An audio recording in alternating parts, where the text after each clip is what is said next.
Life Unrehearsed, brought to you by Lianas Senior Transition Support, helping you navigate home care and senior residences.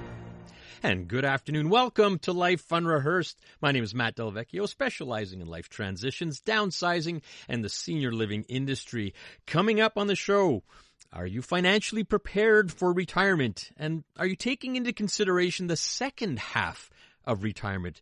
We'll be talking to a financial expert that will be providing us with some helpful words of advice. And continuing along those lines, what can we all do to enjoy life to the fullest as we age? And then on the second half of the show, we'll tackle some of the essential conversations we all need to have with our family members. And in the last quarter of today's show on Life Unrehearsed, I'm going to be taking some phone calls and some texts to respond to your questions related to caregiving and elder care planning and life transitions. I hope you're enjoying your a bit chilly Saturday afternoon. Thank you for listening in today. I want to start off first with an important program note. Life Unrehearsed will be switching back to our original date and time starting next week. That's right. Life Unrehearsed will now be on Sundays at 4 p.m. So for all you loyal listeners, you may recall this was my original date and time when the show started, believe it or not, 6 years ago. So next week's Life Unrehearsed show will be on Sunday, March 5th at 4 p.m. All subsequent shows as well. That's going to be right after the Dr. Joe show on Sundays. All right. Now, when I work with families navigating their life transitions, I often get asked the question, will I have enough money to support my senior living? Or what happens if I run out of money? It's an understandable concern, and I sometimes hear, I wish I would have known then what I know now regarding my financial planning. Well, we're going to try to help out here. So let's bring in Krista Kerr. Krista is the President and Chief Operating Officer of Kerr Financial. Krista, welcome to Life Unrehearsed. Hi, Matt. How are you? Thanks so much for having me. Well, thank you. I know you've been traveling in this weather, and we've reached you, I think, in Toronto, correct? And I want to thank you. Toronto. Okay, I want to thank you. Montreal this morning. Yeah, you do that route back and forth, offices in Montreal and Toronto, and I want to thank you for taking a little time here on a Saturday afternoon. So, Krista, can you start us off with some different financial strategies with the aging process? Because it might look a lot different when you're younger than when you're older, doesn't it? It does, and I think it's important because there's so much information out there about investment strategies and financial strategies. It's sometimes hard to know what to focus on. So I think breaking it into phases and thinking about what's important in each phase is a good way to approach it. So if we think, first of all, of a young family, and this is a time when maybe people don't feel that they have time to focus on their financial strategies. They might be just focusing on having kids and getting them, raised and buying a home, et cetera. But I think it is important if you can start right there with some good planning for yourself.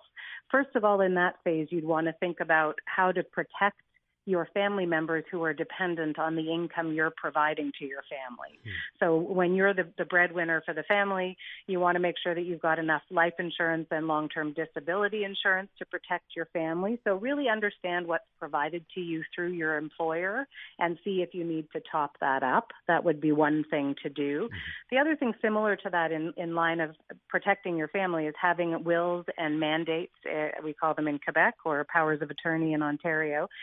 If you don't have a will, the government has one for you, and you'd rather set those decisions yourself. So who would take care of the kids if something happens to you? What would happen with your insurance and other assets? I'm glad you're bringing that up, actually, Krista. We've talked about wills on this show, and it's amazing. The numbers are staggering. Well over 50% of Canadians don't have a will, so I'm glad you're bringing that up. So important. Exactly. I think it's important. And then the other thing when we have young kids, obviously, being able to provide for our kids is one of the biggest objectives of every family, I would say, and being able to give them a good education is a great way of investing in their future.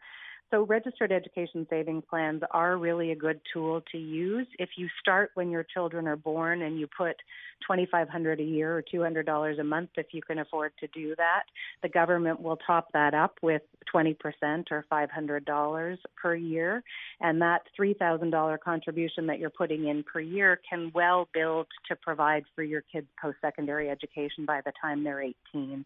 So I think it gives you the ability to get the government match. It gives you the ability to defer tax on the investment earnings, and it gets you the ability of splitting income because the future tax on those investment earnings will be in your children's hands, not in your hands, so presumably at a lower lower rate. So that's certainly something we look at. You also want to, negotiate a good mortgage term if you're buying a house, so you can really think about how you're going to pay that down. Try and build some emergency funds, because we know, again, people are depending on your income, and then sort of think about how you can budget for yourself so you can meet those objectives. Yeah, we're listening to Life Unrehearsed with Matt Delvecchio, and we're talking with Krista Kerr from Kerr Financial, and we're she's bringing up some very good points as we age, and bringing up some points when we're in our younger years. Now, Krista, if we were to start getting on now, 30s and 40s, what are you suggesting? Yeah, I think as you've got an older family, you're really looking at, what we would term the accumulation phase. So you may still be building for education savings for the kids. That takes a while. But as they get close to university, you might be looking at, what scholarships and bursaries are available, what might the kids contribute, how do you prepare them for going off on their own with some budgeting knowledge. But separate from that, you need to really think about your own retirement then. So how much is going to be enough for you to do the things you want to do in the future? How are you going to build those savings? How are you going to invest towards that? And how are you going to pay off your mortgages, which now when you're looking at mortgage rates being up in the 6 or 7% range for a 5-year, if someone bought a house today, it's certainly valuable to pay that off, because if you pay it off and you're at the top tax bracket, that's like getting a 12 or 13% return. Mm-hmm. So that's an important thing to focus on in that phase as well. Very good point. And, you're reaching retirement, you've built up, and we recognize too, right, Krista, it's not easy for any family. You just got to kind of pick your battles in a way, but I think you're bringing up some important points. If going back to the RESP, starting at the very beginning is just forcing yourself in a way to put money aside, find whatever you can to start saving, because now you've reached retirement years. And how should we differ a little bit as we start approaching retirement years? Yeah, so once we get into retirement, that's more of a sort of preservation stage with our assets. We want to make sure we manage those assets well to provide the income we need. We find that the initial years of retirement can still be sort of an active period. There are a number of people still looking at some kind of work in early years of retirement, and maybe higher spending because they're traveling, et cetera.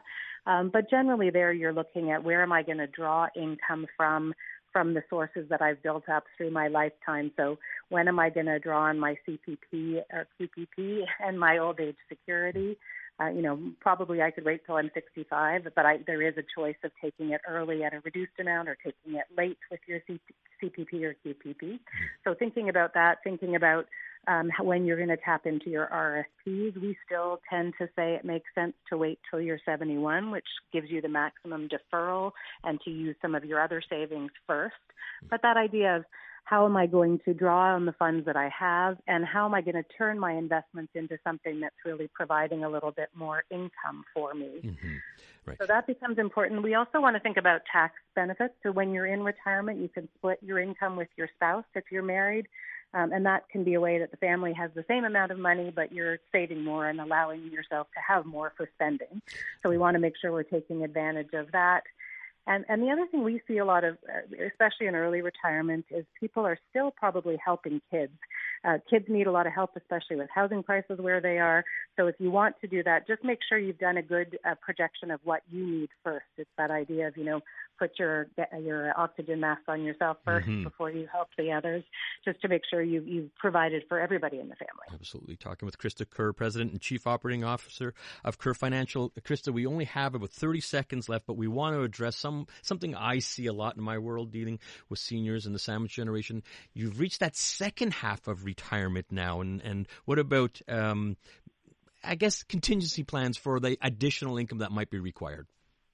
Yeah, I think important things when you're looking at healthcare being a big issue in your later years of retirement, make sure you know what tax deductions you can take advantage of. Don't be shy to look into a disability tax certificate. If you're having some restriction with vision or movement, et cetera, that can really help you access other deductions. And possibly if you have a lot of money in your home, you might look at a reverse mortgage strategy if that would work for you, although it's harder with rates where they are now. But really think about that, because your spending needs may stay higher if you have healthcare needs at the second half of retirement, and you want to think about the best ways to provide for that. All very good points, Chris. I want to thank you again for coming on Life Unrehearsed. How can our listeners reach out to you? Yes, they'd like to reach out to our office. They can reach us through the website, www.kerrfinancial.ca, and someone with our firm would be happy to get back to you if you want to reach out to us that way. All right. Well, thank you. That's kerrfinancial.ca. And that's Krista Kerr, President and Chief Operating Officer of Kerr Financial. Wonderful, well-run family practice and really professional wealth planning advice. Thank you very much, Krista. Thank you so much, Matt. Have a good day. All right. Thank you. Coming up, we along these same lines, we talked the financial part of it, but now what about the life part of it and even the sense of meaning? What is your sense of meaning? I want you to ponder that.